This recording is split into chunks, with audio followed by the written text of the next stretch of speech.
অসমী সঙ্গীত জগতের অবিচ্ছেদ্য অংশ জুবিন গর্গ এবারও প্রমাণ করে গেলেন চলে গিয়েও তিনি কতটা জীবন্ত মানুষের মনে। 31 অক্টোবর মুক্তি পেয়েছে তার শেষ ছবি রই রই বিনালে, যা মুক্তির প্রথম দিনই বক্স অফিসে তৈরি করেছে রেকর্ড। মাত্র একদিনে এই ছবি আয় করেছে 1.5 কোটি টাকা, যা অসম চলচ্চিত্র জগতে এক ঐতিহাসিক সাফল্য। জুবিন গর্গের প্রতি অসমবাসীর আবেগ নতুন কিছু নয়, কিন্তু এবার যেন সেটা রূপ নিয়েছে এক নিঃস্বার্থ ভালোবাসার স্রোতে।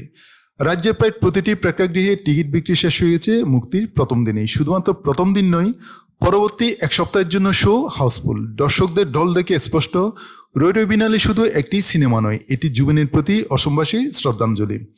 ছবি মুক্তির আগেই জুবিনের সহধর্মিণী গরিমা গর্গ সোশ্যাল মিডিয়ায় শেয়ার করেছিলেন একটি নোট। তাতে জুবিনের নিজ হাতে লিখেছিলেন, অবশ্যই দেখতে আসবেন, অনেক ভালোবাসা দিয়ে তৈরি ছবি। সে ভালোবাসার প্রতিফলন ঘটেছে বক্স অফিসে।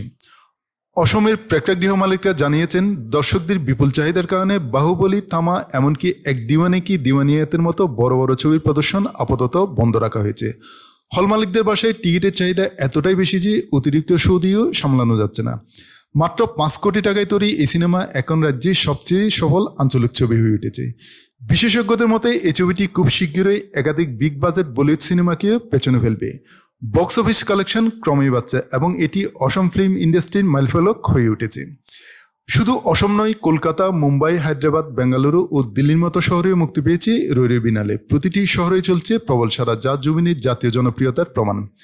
জুবিন গর্গ আর নেই, কিন্তু তার কণ্ঠ, তার সঙ্গীত আর এখন তার শেষ সিনেমা। তিনি যেন বেঁচে আছেন প্রতিটি দর্শকের হৃদয়ে।